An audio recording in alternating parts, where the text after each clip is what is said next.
இப்போ உங்களோட சிகிச்சை நம்ம செலவு பத்தி சிகிச்சை விவரங்கள் பத்தி சொல்லிடலாம்.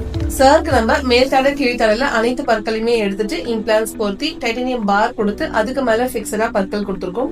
தாடை எலும்பு மிக குறைவா இருந்தாலுமே கூட நம்ம செயற்கை எலும்புகள் எதுவும் பொருத்தாமல் நம்ம இம்ப்ளான் பொருத்த முடியும். ஜைகோமா இம்ப்ளான்ஸ் எதுவும் இல்லாமல் நம்மளால இம்ப்ளான்ஸ் பிக்ஸ் பண்ணி டைட்டானியம் பார் கொடுத்து பற்கள் கொடுக்க முடியும். இந்த நவீன தொழில்நுட்ப முறையை பயன்படுத்தி சாருக்கு நம்ம இப்போ பிக்ஸடா பற்கள் கொடுத்திருக்கோம்.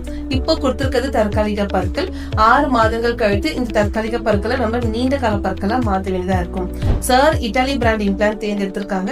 சாரோட சிகிச்சை செலவு இம்ப்ளான்ட்டுக்கு மேல்தாடை கீழ்த்தாடை இம்ப்ளான்ட்டுக்கு 3 லட்சம் ரூபாய். அதுக்கு மேல டைட்டானியம் பார் கொடுத்திருக்கோம். ஒரு தாடை பாருக்கு 40,000 ரூபாய், 2 பாருக்கு 80,000 ரூபாய். இப்போ ஆன செலவு 3,80,000 ரூபாய். 6 மாதங்கள் கழித்து நீண்ட கால பற்கள் கொடுக்கும் போது 2 வகைகள் இருக்கு. ஒன்னு ஜிகேம் பற்கள், இன்னொன்னு HAPC பற்கள். ஜிகேம் பற்கள் எடுத்தாங்க அப்படின்னா ஒரு பல்லுக்கு 10,000 ரூபாய், 24 பல்லுக்கு 2,40,000 ரூபாய்.